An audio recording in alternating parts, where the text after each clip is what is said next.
I love it. We cut that countdown a little bit shorter, so you thought you had time for that snack. No, you don't. We're about to get into game number 2 here. I love it. Getting into the games, and I want to ask you guys, of course, I'm Axel Toss, joined by Scoundrel and Joel Larson. Happy to be here, helping cover the English broadcast for the 2019 Auto Chess Invitational. But guys, right before we get into this next game, obviously, Bomberon, he's the guy we're looking at. So my question to you is how does his mentality change coming into Game 2 based on how successful he was in Game 1? And then how do the other players change based on how successful Bomberon was? Well, I think actually let's hear from Chuck first, and we'll dive into that once. So I'll let you guys take it away after we hear from Chuck. But that's my question to start out the round. So we're going to hear from Chuck and his mentality coming into the tournament. So as soon as the game starts, you just want to look for the strongest early game pieces. Some pieces are stronger early as opposed to some being stronger later. So rounds 1 through 5, for example, you want to be picking up the strongest early game units. So in the early stages of the game, you really want to be looking out for goblins and mechs. Those are some of the most powerful early game units. Or if you want to transition into something like warriors early game 2. Well, just as he said, goblins and mechs. Chuck has found himself every single goblin and mech that you really need to get yourself rolling here. Must be nice. It must be nice to have that kind of luck, eh, Chuck? But Chuck did come 5th in the last round, so he's got a bit of work to do. And actually, Axel Toss did mention the mentality for Bomberon. And I kind of want to look back to the first quarterfinal where Monty came first in our first game, but actually ended up not qualifying.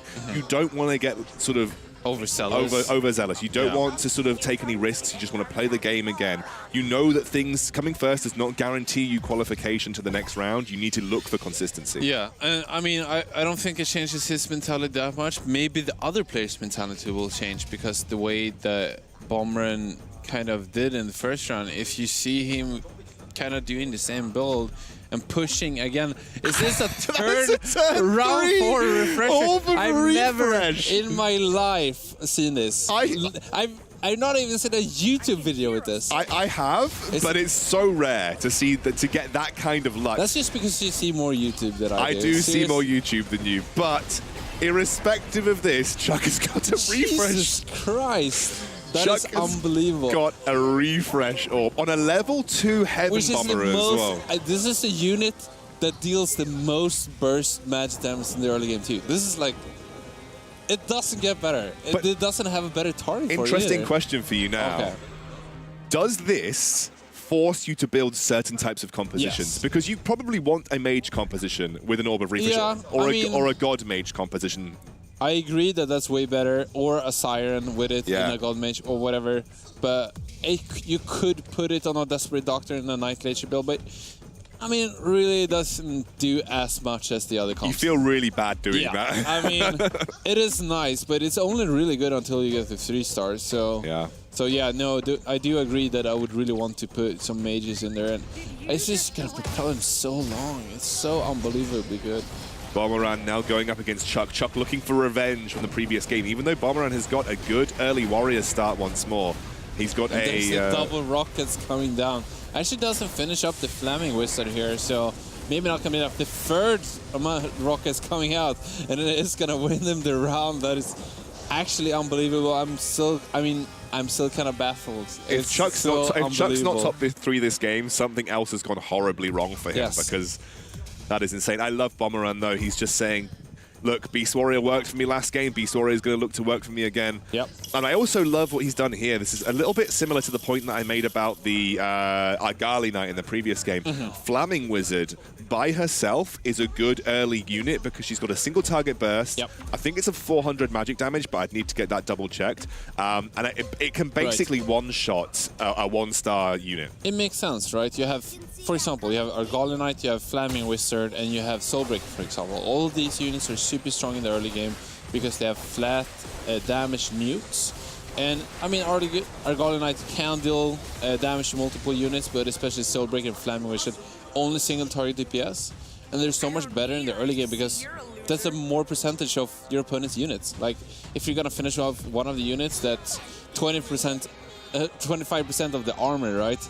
At this early round. So super strong in the early game, but does fall off a little bit. Tutu is having a pretty solid early game once more, but he did have a good early game previously and did eventually fall off there. So we'll have to see and keep track of him once more. He's actually got a 2-star God of War and also has a 2-star Agersis Ranger. So I wouldn't be surprised to maybe see him go towards maybe another attempt at a Hunter build here. Yeah, I mean, we do see the Fallen Witcher synergy here. Can we make... No. I mean, unless he has got a Fallen Witcher potentially going towards 2 right now. Yeah. I don't like demon builds in general. I don't think they're particularly strong. But I agree. But I would not be averse to seeing a 2-star Fallen Witcher in the early game because it can be very strong. Yeah. Yeah, no, I think so. I think there's a good chance that Tutu would sell his entire bench if he won this round. He does have 9 gold on the bench exactly. If he would have won that, that would have put him up on the next interest rate, propelling him a little bit later into something else maybe, or a little bit more snowballing money situation. Chuck is actually doing fantastic here. He is doing very well right now. He's got the Storm Shaman. Perfect start actually for a God Mage comp. This is something we often see in God Mages, is that you have the 2-star Ripper and the 2-star Skybreaker or Heavenly Bomber, as you can have 2 mechs for still keeping the Divinity bonus, and you only have 2 Goblins so you don't break it. So that we could definitely see that for him. He also has the Storm Shaman already. It's a little early for it to really be so effective, but that is something you definitely want later on for the God Divinity Mage comp. Yeah, I don't really like Storm Shaman without the Mage bonus. I think his damage is a little bit lackluster, and the silence is not as powerful in the early game. Yeah. One thing that I would say about Chuck, and you can just see him here, essentially, as I was about to mention it, has gone through and done exactly what I was about to say. He was lacking on economy and he was only level 5. He has not leveled up to protect his win streak, and so therefore with a 0 economy and no protection of the win streak through leveling, you do need to start to think about that soon if you are Chuck, and I'm glad that he has, because that Refresher Orb on a Heaven Bomber is only going to carry him so far. Right.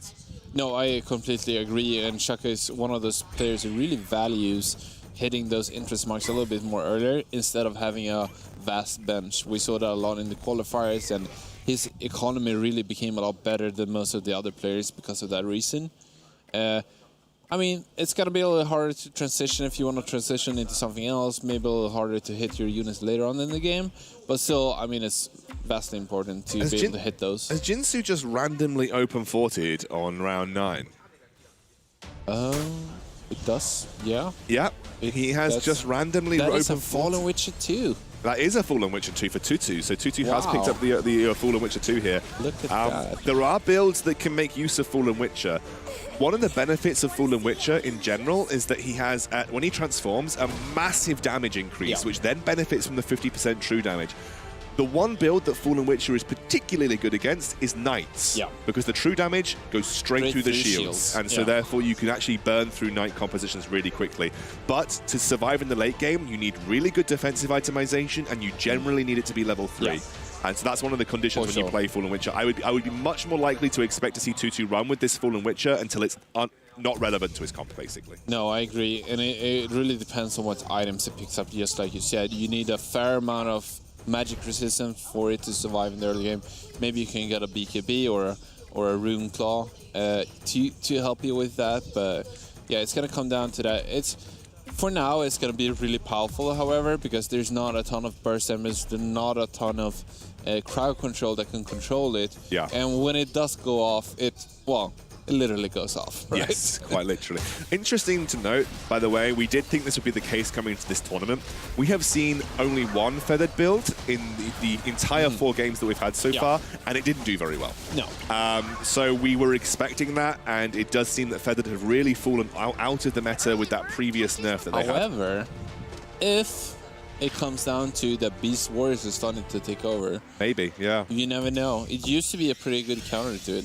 Yes, especially Feathered Hunter. I don't think Feathered Assassin are particularly good versus Beast Warrior. Exactly. But Feathered Hunter could definitely come into the meta if Beast Warriors are really starting to take over. But speaking of Beast Warrior, this game, we've only got one player playing Beast Warrior, and that's Bruce right now. We're actually already seeing some early mages come through, so... How often does this happen? 2 players at 100% at round 11? Not that often, actually. They just haven't faced each other, or maybe they have and they've beaten win each against other. Yeah, that is crazy, actually. Another underrated unit, by the way, is Shadow Devil. Something that people overlook. It's got a lot of attack damage for a one-cost unit. It generates mana really quickly, so you don't need magic crystals on it. And also, it's got a lot of flat damage coming out from its ability. So you see here just how much damage it's doing. It's actually beating level 2 swordsmen. Even though you've got the two of them stacked on top of each other, so that they stack their damage. It's a lot of damage coming out from those two Shadow Devils. Exactly. If you have the demon bonus is applied to demons if you only have one of them. But if you actually have the same copy of the same demon, you still retain that extra 50% pure damage. Exactly. So Jinsu has now come out of his open fort status and has gone for Glacier Knights. So he's running Glacier Knights 2 games in a row, it seems. Solid build to run multiple games in a row. It's consistent. I think Glacier Knights is just a consistent build. Like, you know what you get. Yeah, and it's very straightforward the way you build it. There's not too much variation. Like, you can go for 6 knights with the mages that we saw. I'm sorry, with dragons, for example. You can go 6 knights instead of full 4 glacier early if you get, you find a bunch of dragon knights and Argali knights early, but it doesn't happen that often. So you mostly see the same 4 glacier, 4 knights, and then you build on a storm shaman on top of that.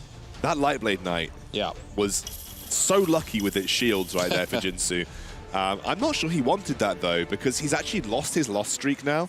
Right. Well, he lost it previously anyway. And actually, when you're open forting or lose streaking and you lose your lose streak before the wolf round, it does actually damage your economy pretty significantly. You obviously trade health by lose streaking, but he's at 58%, so he had a bit more health to work with. So, yeah, and the reason why this is a problem is that, like, you would think at home, like, wait, isn't it better to lose your lose streak previously with, like, more health? Yeah. But when you start winning, you want to continue winning, and you want to do that for a long time because you can't start. I mean, you've already sacrificed your health, right? Exactly. You already sacrificed yourself. You can lose much more, and then you want to start winning a lot of the time.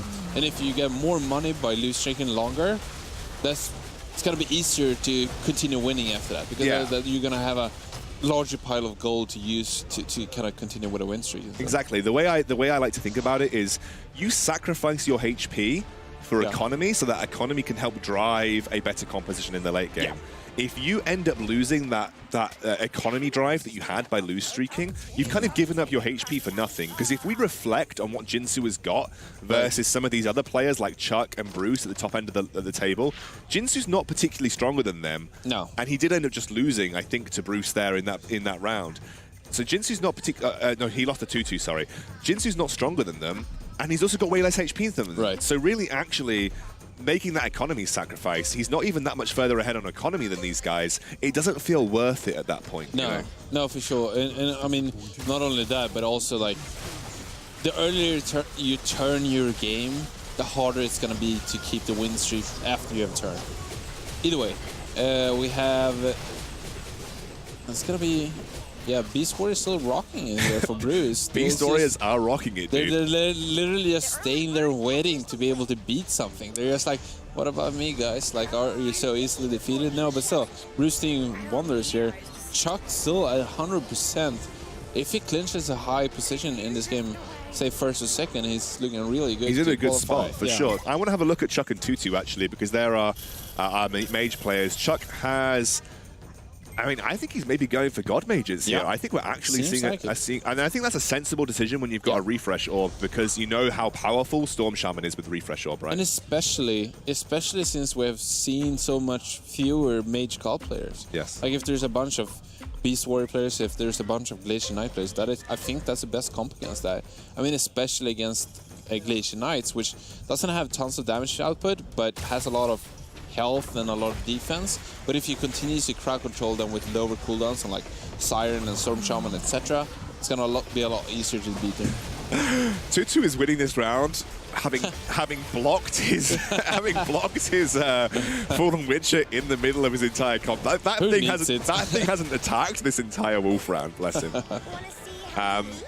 Yeah, you're right. I think Chuck's made a sensible decision because no one else is going God Mages right now, and no one else is really competing for God of War either. Jinsu's just got one. I'm not sure if he's going to use it as his kind of like his overall tank. But so yeah, Tutu rather. I actually don't even know what Tutu's going right now. He doesn't really have a clear direction with this composition. It's just like good units. It's like good stuff. Yeah, it's just good stuff, which is only going to get you so far, right? He does need a direction eventually. For sure. Maybe he just builds into some weird Fallen Witcher comp. I mean, I guess we'll see. It's going to be interesting to see. If you play Fallen Witcher, something you want to look out for is you want a good front line to start with, because you don't want your Fallen Witcher to tank. You want him to take a little bit of damage so he goes off, but don't take any more damage. And then you want crowd control to help him actually deal that damage and control your opponents. So Angel or Devil is also going God Mages. He unfortunately does not have the added benefit of the Refresher Orb round 4, though, which Chuck has still managed to maintain a 100% win streak with right now so far. As you would expect, he has transitioned out of that random Heaven Bomber. Well, no, he hasn't got rid of the Heaven Bomber yet, I don't think, but he managed to use that to get himself into a really strong position, and Chuck's looking really good in this game. Yeah, the reason why we haven't seen him sell it just yet is because he still has the bonus, of course, of the mechs with the Ripper, making Ripper a much stronger frontline. And also, if he does sell it, he loses so much of his strength if he doesn't replace the Refresher. And you want to replace the Refresher on a unit you want to keep, and he probably doesn't even have that unit on the board yet. Well, no, but he's got the Storm Shaman on the bench, but you don't want to give it to a 1-star Storm Shaman. Exactly. 1-star Storm Shaman sucks. Like, it really sucks. So you want to wait until it's 2-star, and then he might consider giving that Refresh Orb over to him. Yep. For sure. It's going up against Jinsu looks a bit stronger than he did a few rounds ago. We'll have to see how Chuck manages here. He may have a little bit of a tough ask on his hands. No, I joke. I joke. He just he smurfed it. Wind Ranger 2 at this point in the game is just so powerful. Wind Ranger is such a nice addition to the God Mage build, because it deals, while it is a hunter, it deals a ton of magic damage, especially in the early game, where it almost always gets to load up his powerful spell. I love it as a mid-game magic damage dealer for a God Mage comp, because not only is it a powerful line DPS unit, it is also very hard to break the God bonus with Feathered, because there's nothing else that you're going to put in that's Feathered, right? So it's magic damage that you know is a unit that is never going to break your God bonus. Yeah, no, for sure, because most of the other Feathered units actually is in. They don't have very many powerful spells that you want to get off with and reduce their cooldowns, and most of them are physical damage too, so you don't actually get that much better increase from the magic or the mage bonus. The only one that I have seen ever work is someone ran Wind Ranger with Warpwood Sage. Oh, yeah. Because Warpwood Sage has got like a lot of consistent healing with a God build, but it's not a good late game version of the God build, right? So I agree, completely agree. Tutu is still doing well with his Fallen Witcher. I wonder, is he gonna? Where is he going? Can we please see a Rogard this game? Please. Oh, that would be so pog. Yeah, that would be really insane. Good. He's going for a Hunter build, so he is reflecting the same build that he went previously. And again, there are only 2 Hunter players in this lobby. Bomberon actually down in 6th place right now, but does have a God of War 3 frontline, which will make Chuck and Angel or Devil quite sad, because the God of War 3 is sitting. Yeah, it's sitting on Bomberon's side of things. And actually, I feel God of War is the strongest frontline for hunters out there. It's just so good at absorbing 100%. damage. Yeah, you don't really care about getting the divinity buff for hunters. They don't really care about the spells. You just want them to get as much time as possible to deal their consistent damage, because most of them have physical damage. So you want to prolong the fight as much as possible. After your opponents have kind of used their initial burst, you can continue winning. And he still loses to one Heaven Bomby boy with a refresh bomb. I mean, what can you say? What can you say? It looked early like Chuck didn't have such a good item situation because he only had one item. But that item was just the Orb refresher. It's just like, okay then. This one Bomby boy is still going for it. And also he's got a 3-star Ripper on the way. I like 3-star Ripper in very Gods, powerful. Yeah. Especially versus Knights. Like, your one crux sometimes as God Mages is dealing with Knight players, especially if they get good RNG. Ripper is pure damage, and it goes straight through those shields. Tutu actually has a 10-round win streak, while Chuck has a 14-round win streak. That is actually crazy that they both maintain such a long streak when they're both in the same game, right? Yeah, that's crazy. That one of them doesn't compete against the other and take off the streak. Yeah. We'll have to see. This is we're keeping an eye on Jinsu right now, who did open fort and has actually stabilized really well off the back of that open fort right now. He managed to get some really core upgrades, and we're now staring down his search for the 3-star Hell Knight and the 3-star Light Blade Knight. And 2-star Soul Reaper is so nice. Yeah, The thing with Soul Reaper that makes him so nice is not only that it gives the aggressive bonus and the Warlock bonus, like that's a perfect, piece for this comp, but also its spell actually helps you get more effective HP on your knights, which are so effective. I love what Chuck is doing here. I don't know if you just saw the XP bars, but Chuck is throwing XP to get to level 9. He wants God of Thunder, and he wants that like as soon as possible, and maximizing his chances by going towards level 9. Super smart, I agree. Yeah, once you get that, it's gonna get such an increase, and then you can start looking for the Siren, the Storm Shaman 2, the Soul Reaper, for example. Is this going to be close? Very it close. Is. Yeah, this Storm, this Swordsman. Oh, no, we do have that Heavenly Bomber. The Heaven Bomby Boy. Bomby Boy is going to keep this game and this streak for Shock. Well, yeah, Shock is looking really good, clearly. Let's have a look. I want to have a look at the gold game graph. See how well everyone has. Okay, this is the total gain. So Chuck is clearly doing really well. So he is 100%. But we've got a very close middle of the pack. Between Bruce and even Bomberon, it's 15 gold that separates the lot of them. Yeah, it's very close up there. But if you look at the total gold gain, this is a good telling tool, especially in the mid game, how people are kind of doing in this game. Even though G-Quen is in 4th place in terms of health, it's actually, his economy is looking so much worse than some of the other players. I think he rolled a lot, right? He must have rolled I don't a lot. like his position at all at this point, actually. We'll have to see how that rolls out for him. By the way, Max, who I didn't think was going Glacier Knights, is now going Glacier Knights and has got a 3-star Hell Knight. I guess we haven't seen much from Max from this game at all, actually. But the 3-star Hell Knight is a big pickup for him, because that gives him a better win condition versus other Glacier Knights as well. Because remember, Demon's pure damage, it goes right through the Knight shields. It's a good point. It's a good point. I think I saw him attacking very, very quickly there. Let's have a look at the Hell Knight's items and see how buff of a boy this is. Okay, it didn't have any increase in attacks. But of course, he has a Glacier bonus to help him with that. But once we see the Hell Knight get stuff like Heart Trask or Heaven's Gift, he becomes almost impossible to kill. Chuck actually lost his first round, by the way. I don't know if you can see. He's at 95% HP right now. Oh, we have a Ripper 3-star now. He's got a 3-star Ripper now. He just found it. Then a Soul Reaper 2-star. And Siren 2-star. Wow. That's a good refresh orb. He's actually sold the Bomby Boy. I'm wondering whether he does he did his job. He did his job. I'm wondering whether he uses it on Siren or he uses it on Storm Shaman, because I actually don't like it on Siren. Oh, yeah. Does seem like he's saving it. No, he's saving it, because Siren would be getting her ultimate much quicker. It's not on anything. Is it on Soul Reaper, maybe? No, there's no way it's on Soul Reaper. Oh, it's on Wind Ranger, because he's going to sell Wind Ranger. He's going to sell Wind Ranger. Yeah, there we go. Yeah, that makes so much sense. That makes so much sense. I wonder why we're sitting here and he's playing there. No, but that's clearly the best play here, for sure. Yeah, what? Actually losing against Bomberon. Yeah, I think he does need that. Storm Shaman is such an integral part of God Mage comps. And the God of Thunder also. Yeah, and the God of Thunder as well, but especially just having Storm Shaman, it buys you time because it prevents spell casting and deals an insane amount of damage. Yeah, when you have 3 mages, it just deals this ridiculous amount of damage. You're completely right. Yeah, it isn't that weird that Bomber was able to actually defeat Chuck. He does have a pretty good build against him with that Marine bonus, and then he has also gone all in. So, but Chuck still has a good economy rolling, so it's not going to take too long before he continues another win streak, I'd assume. G-Quen running with the Beast Warriors here, and he doesn't have that 2-star Werewolf yet.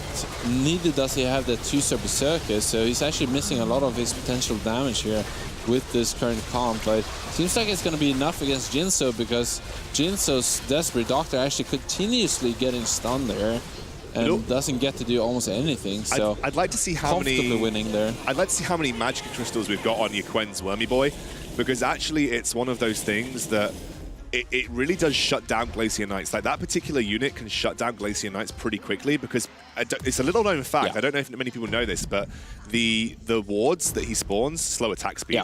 So if they attack the unit, they slow the attack speed of the unit they're attacking. So it's actually a good way to try and, at least for a small part, shut down Glacier Knights. And it's why you're seeing Yiquen, despite having the lowest gold gained in this entire game, still keeping himself moderately relevant at this point in time. Moderately. He's still in 5th, right? So it's moderately relevant. Seems like Angel Death is on the cusp here of getting kicked out, the other God Mage player in this lobby, and Chuck is going to be very happy if Angel or Devil, sorry, not Angel or Death, but rather Angel or Devil is getting kicked out because he does have a few units that he's looking for himself. Yeah, I think Chuck would be very happy to take those God of Wars and those Desperate Doctors off his hands because Chuck is still looking for, I think, a 2-star Desperate Doctor and a 3-star God of War. It's not impossible to get even up to 3-star God of Wars in one game, but it is obviously lower chances once you're already seeing those God of Wars taken from the pool. And no, for sure. Yeah. All these players, of course, are using the same pool of units. Oh, does find a 3-star Desperate Doctor here, so it's gonna be hard to try to get those. I think there's another player which has a 3-star Desperate Doctor. Yes, there is. One of the Glacier Knight players. Yeah, I do think so. The problem with Angel or Devil's comp right now is it just kind of lacks damage. He just doesn't really have any damage. He doesn't have Storm Shaman. I genuinely don't think, even with the 3-star Desperate Doctor, that he actually beats many people in this game. It's true. He's really looking to play against players that doesn't deal a lot of consistent damage to himself, so and he can kill him. And he's out. As I'm saying that, Angel or Devil actually goes out. Max also taking a heavy chunk of damage against Chuck here. Does take 10 damage even through the priest shield, so Max in a very precarious position also. Chuck still doing well, of course. Let's have a look at him, see if he can find his God of War 3. Still doesn't have it, pretty far away also. Only has a 4th God of War in total. Also, he doesn't have a storm. He's far away from a lot of things, actually. Yeah, he needs a Storm Shaman too. Yeah. What I will say though is that he has got the cushion of it. We've got it. The road guard. Give me a high five. Give me a high five. Yeah, buddy. Yeah, buddy. What I will say, he's got the added cushion of a 3-star Ripper. Yeah. So he's not relying solely on God of War to be his tank. So he's got 2 tanks in his composition, and it's okay to not have God of War 3 in that scenario. Not as important. The awesome thing with the Rogue Guard here is that it completes your war bonus, and it competes for that Fallen Witcher demon. But since you have the entire synergy, that's not an issue together with Taboo Witcher. And its ultimate, actually, when it goes off, it gives % extra damage to both Rogue Guard and Fallen Witcher. So Fallen Witcher becomes so strong with Rogue Guard. It does indeed. We are actually, what I really like, we're actually seeing a kind of a homebrew build from 2-2. This is not a build that is common. This is not a build that you see much of, as Max was just eliminated. 2-2 is playing Demon Hunter Warrior. It's not something that you see much of. He is on he's on the verge of getting a 3-star on his... He does have an egg in play. He's got an egg in play. Oh, has he just sold all his hunters off? I think so. And this really makes sense. I was about to say that I really like Warriors with the Demon build because it gives you 2 of your most important things. One is the tanks that you need for your demons to deal damage. But second, some of the best Warriors actually has a lot of crack control. We have Pirate Captain, we have Doom shutting down a unit. And they're just really good at controlling the outcome of the game, so... I think we should keep an eye on Bomberon right now, because Bomberon is pretty close to going out. And I think this is it. I think this is him out. Plays against Bruce. Does get kicked out, Bruce being in 3rd place here. Jiquen also losing against Jinso here. I think this feels like the Monty story again for Bomberon. He came first, and then he's come 6th. On that second game, so he does need to have a good 3rd game here to guarantee like a medium well done game, you know. Well, I was thinking about steaks. Don't worry, we'll get dinner tonight. Thank you, thank you. And if I do ask for a steak, make sure I don't order it medium well done, because that ruins the steak. That's true. Don't do it at home, kids. So I think Jiquen is the next one to go out here, not only in terms of health, but also his comp doesn't transition too well into the late game. He's running a Beast Warrior comp, and he doesn't have a ton of the most important upgrades. And he also doesn't have, you know, when you're doing Beast Wars, you want that edge in the early game, which he hasn't had. So he doesn't have a big bank, and he will go out here. I think he's going out here for sure. Yaquen secures himself 5th, and now it's between Bruce, Tutu, Jinsu, and Chuck. And Tutu. Jesus, Bruce just got demolished by Tutu here. Tutu's comp is pretty strong. He's got a 3-star it's real. Fallen Witcher. I'm wondering, sorry, he's got a 3-star Taboo Witcher. I'm wondering how far away he is from a 3-star Fallen Witcher. This guy, I mean, Bruce is just running what appears to be Warrior with just CC/damage units in the front. So he's got the Marine. He's got the Marine bonus. The reason he's put Devastator and Siren up front is because he wants their ultimates to generate as quickly as possible. He's playing like some kind of legendary comps and only like good stuff units. This is like the riffraff.org. It's not even Beast Warrior. He hasn't even got 2 beasts in this comp right now. That's true. He only has a werewolf actually. Yeah, that's a little bit of a weird one. He has 2 Doom Arbiter 2-star. He has 2 God of Thunders on the bench. he's just denying them from Chuck. Yeah. He's literally just saying, I don't want you to have these God of Thunders, so I'm going to deny them from you. And Chuck must be like, come on. Dude, come on. This is the only thing that I need. This is really what he's looking for. He has most of the other thing. He does need that 2-star Storm Shaman, but that's not going to be too hard. By the way, he just hit that. Tutu's got 2 2-star God of Thunders on the bench as well. Yeah. Wow. They're really punishing Chuck for looking for that. But Chuck has gone up to level 10 here and is rolling down, trying to find it. Does find a Devastator instead, which is really strong here. It does finish the mech bonus with that Ripper at 3-star. Also, it deals a ton of damage together with the God bonus, so not too bad there as a stand-in unit before he finds a God of Thunder.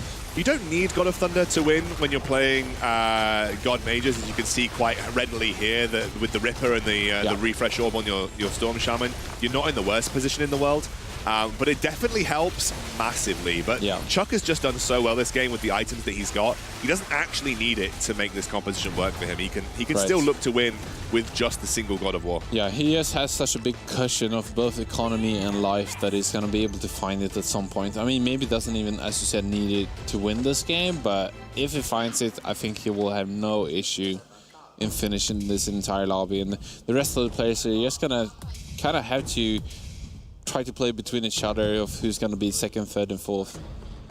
Bruce playing good stuff in here, trying to find a Doom R by 3. Only 2 away from doing that. I think he's also looking... Oh, does find an egg, so we'll use that to finish Berserker since he only has 9% currently. I mean, yes, you could have used it for Doom R by taking a bit of a chance. I would have used it on Pirate Captain. That's why I made the face that I did. I think I would have used it on Pirate Captain over Berserker, but... I think he needs more damage from the Berserker. I think that's so important at this point. He has a really strong front line. He even has extra crowd control with a Siren. I just think he needs a lot more damage in the back line. And I just think he's got a Devastator too. A Fallen Wisher, he's just crushing Bruce here. And Bruce is almost going to be out, staying at 1%. And the reason why I would have liked him to be a little bit more greedy with the egg here is because the next player at 3rd position does have 30% HP, right? So it's not going to be enough to get it's not a minor upgrade, but you need like a major upgrade to get there.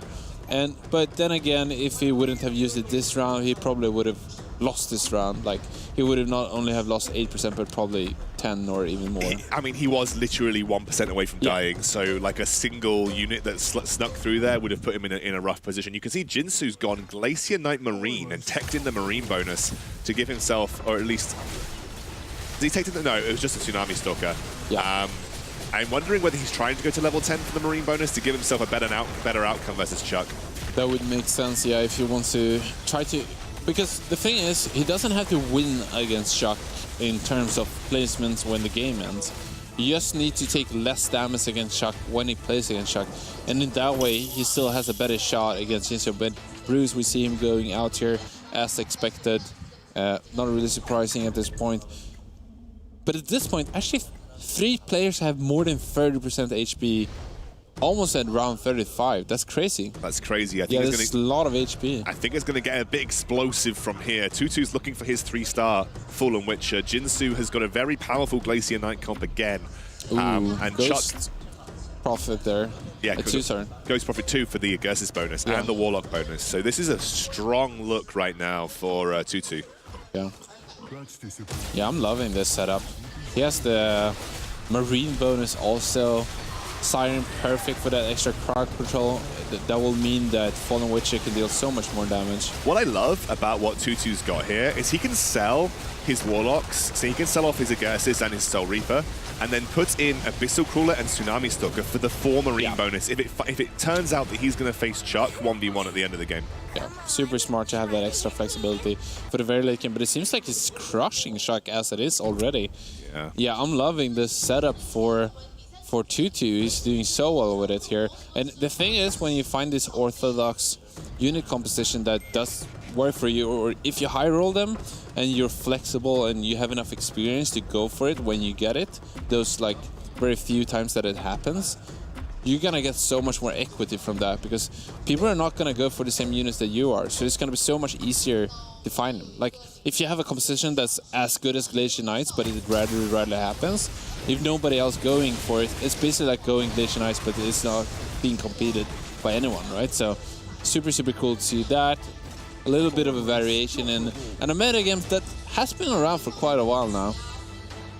We see the items here from the Dragon. See if that's gonna impact anything. We have a Ghost Blade there for Jinso. Tutu got a lot of defensive Pole items. Staff. Found Pole Staff for Storm Shaman there. One Fallen Witch away from that 3-star. That is gonna be a huge upgrade. And at this point, Tutu does have a lot of life still, so maybe he wants to keep the God of Thunders to keep them from shock still. I think so, yeah. Yeah, but when it starts to go low in terms of HP, you might want to think about selling them to try to find the Fallen Witcher 3, because that's just going to be such a big upgrade. Devastator 2 now comes out here for Chuck, which is going to be a lot of damage. I mean, Devastator 2, if you've ever seen it in a God build, it just generates so much HP back with its ultimate. That it just keeps going and going and going and going, and you can see he has no problem versus Jinsu here, wiping him out. Yeah, God mages are so good against Glacier Knights because you get repeated amount of crowd control against them to kind of be able to use your spells more often. The one thing that is bad against Knights, oh, we got it! I love seeing Fallen Witcher 3, dude. It's one of my favorite. And it has so many items too. Holy smokes. It's one of my favorite units in the entire game. It's one of the coolest units in the entire game, and I'm really happy that Tutu has made this build work for himself. Let's stay here at Tutu and see how much this Fallen Witcher is going to wreck, because it is going to wreck. It has all the things that it needs. It has the extra damage from Rogard. It has the extra control from the Siren, the Pirate Captain. It has a Marine bonus protected, and it is 3-star with that Taboo Witcher, so it's going to go off here, and it's going to go off in terms of damage. It's going to... The thing with Fallen Witcher is it's like one-shot units. He just doesn't let it cast another spell. And that's the sick part. It's not like slow and consistent damage. It's just, oh, you're dead. Oh, you're dead. Oh, you're also dead. And Chuck got absolutely destroyed by it, by the way. Yeah, I mean, Chuck already had an issue against Tutu. We saw that in a few previous rounds. It's not going to get better there. He really needs his God of Thunder to have a chance. And people are actually kind of high-rolling all 3 of them in this game. At this point, we see a lot of really strong boards. Yeah, so I think it's a bit of rock, paper, scissors right now, because Chuck is losing to Tutu but beating Jinsu, and just by the laws of the way the game works right now, he should go on to face Jinsu here, which means he's been good versus him almost every other round. He should continue to be good versus him right now. Jinsu actually does have a 2-star helicopter, a little bit orthodox choice for his cob, but it's just a very strong unit in its own right, so it's probably worth playing as long as you have it, and it is gonna actually propel him into... Oh, I say that, but it's close. Yeah, it is close. Chuck is gonna lose this round. It's gonna survive her at 1%. Yeah. But next round he is gonna face Tutu, which is actually winning against all players now. Jinsu also losing against Tutu on his board. So yeah, Tutu looking very strong here. Wow, this is so many 3-star units. I've not seen this many in any of the games so far. It's crazy. It's not even no druids even, right? No druids. We're in an insane late game. I don't think Chuck can position particularly well against 2-2 right here. So I think he has to hope that he can. What he's done is he's trying to silence the Fallen Witcher before it can transform, which I think is a really smart game plan from Chuck. As long as this, so as long as it can silence the Fallen Witcher before it No, I don't think he can. No, he hasn't. No. Yeah, Fallen Witcher has so much extra damage. It has a magic prison. It's just going to go off immediately, and when it goes off, it's just going to deal so much damage. With that Marine bonus, it's going to protect the damage, and as a God Mage player, you don't have as much burst damage to deal with a Fallen Witcher as maybe a 6 Mage comp does. So probably a little bit worse against Fallen Witcher specifically. So Chuck gets third in this game here. So it's not unexpected. Not quite the result he was hoping for, but I will tell you that a lot of this came down to the fact that Bruce and Tutu both took God of Thunders off the field, and that meant that Chuck couldn't find God of Thunders as easily in the pool, because if you remove 4 God of Thunders, I think there is only 10 legendaries in total in the pool of each specific legendary. So you've actually reduced the chance that Chuck finds. You've basically halved the chance that Chuck finds that particular legendary. So he was in a rough spot there, and now that means Chuck has got to work harder again in the last game to get himself in a good position. But Tutu, what a result for him given how his game went in the first round as well. And he should be okay versus the Glacier Knight player because of that 3-star Fallen Witcher. Yeah, I think so. Fallen Witcher is just the perfect unit, much like Dark Spirit is against Glacier Knights. Deals a consistent amount of pure damage that rips through their shields. Doesn't really care about them at all.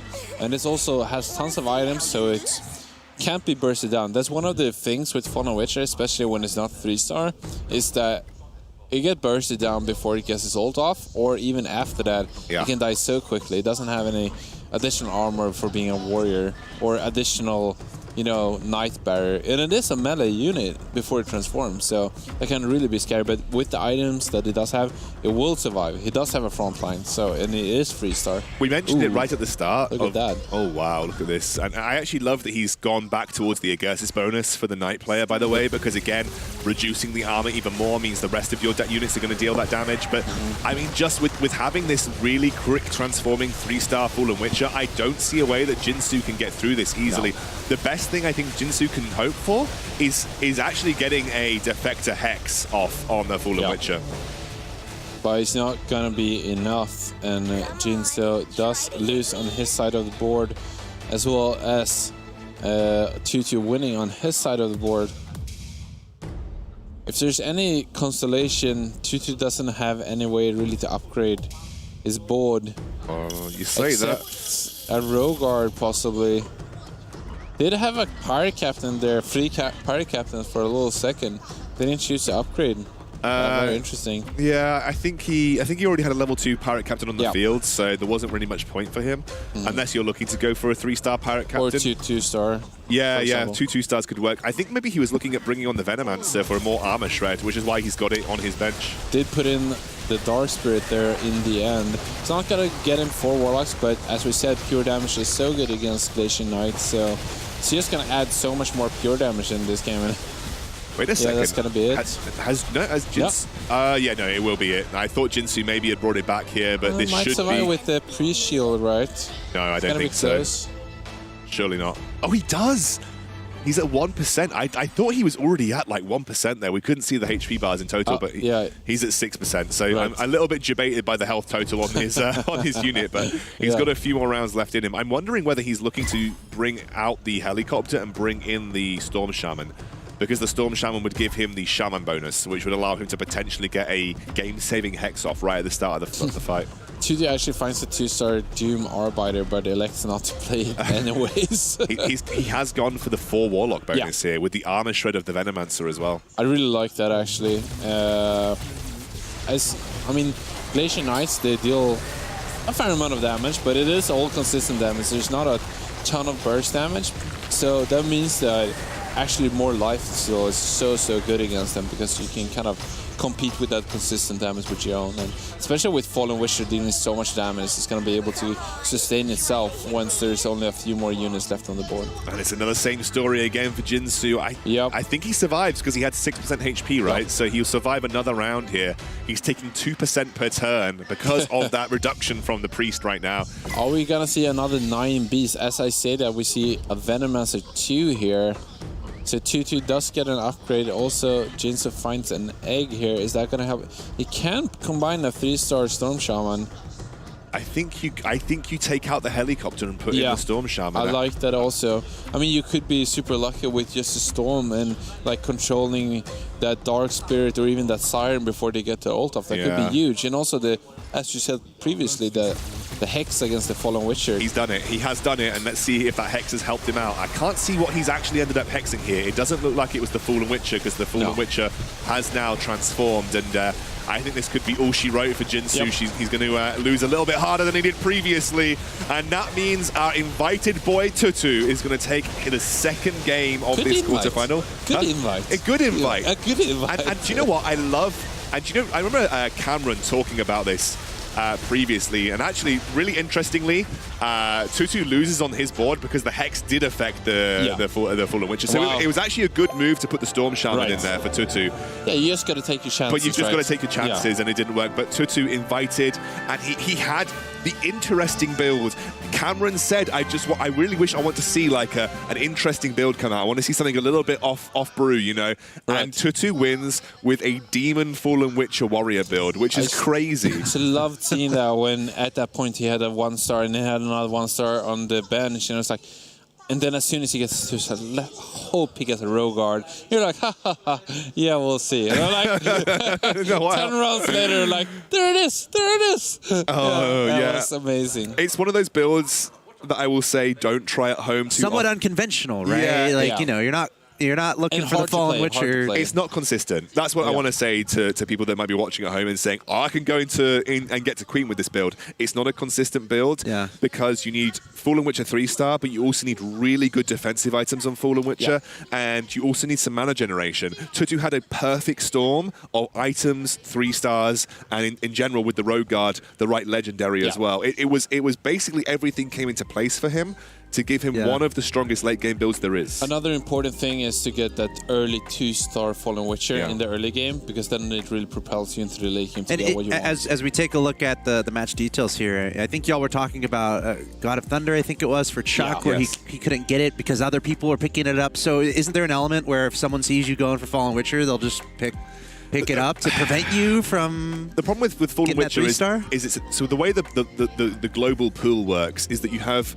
I think it's 45 1-cost units, 42 cost units, and I think it's something like 33 cost units, or maybe 25. There is only 10 legendaries. So when you take God of Thunders out, you are massively reducing the chances that you're going to find God of Thunders. If you're taking Fallen Witches out, not only is it a crap unit if you're like not intending on using it, but it's also the fact that you're not going to massively reduce the chances of finding Fallen Witcher. And not only that, at that point of the game, to take away Fallen Witchers from your opponent is going to hurt your economy in much more massive way, as you really snowball in terms of economy in the mid-game. Oh, here we're looking at the scoreboard here through 2 rounds. I've been unofficially scribbling on a piece of paper, and I think everything's consistent with what I have. But the South Korean player, Jinsu, we saw actually the South Korean player in the last round win it all. I can't even read my writing. Hisana, or what have you. I would say Hosana. And so the South Korean players right now doing good things. Another important note was the Monte effect. I think y'all mentioned Bomberon, of course, getting number 1, but then getting number 6 there. In other news, kind of a similar story at the bottom. Angel or Devil getting 8th, both games, and then Max also getting 7th. Both games. I think they're both out. Unfortunately, I don't think there's any way they both qualify because here. They if they win, they get 9 points, which might not be enough. Yeah, probably not. But what I do want to say is, from Chuck to the top of the leaderboard, everything to play for in this game. Because absolutely anybody can qualify from those 6. Especially since the 2 bottom players just have kind of gathered the bottom pool of points, if you will. Since there's such a high discrepancy between 8th, 7th, and the other 6 players, it's going to be a much tighter race. So it's going to get really exciting as we get into the next game. We're not too far away. I want to put both of you on the spot real quick before we go to a little break. What's your favorite unit? My favorite unit is Fallen Witcher and always has been. It's for Roguard. I knew you were going to say that. It's Roguard for me, actually. Okay. Yeah, I was looking forward to. He was called Sven. He was called Sven in the first custom game, and I usually love playing Sven. So when it was released in Auto Chess, I was so happy. Fallen Witcher is my favorite unit simply because of the transformation. It's just so cool. I think I'm with you on that. Let us know your favorite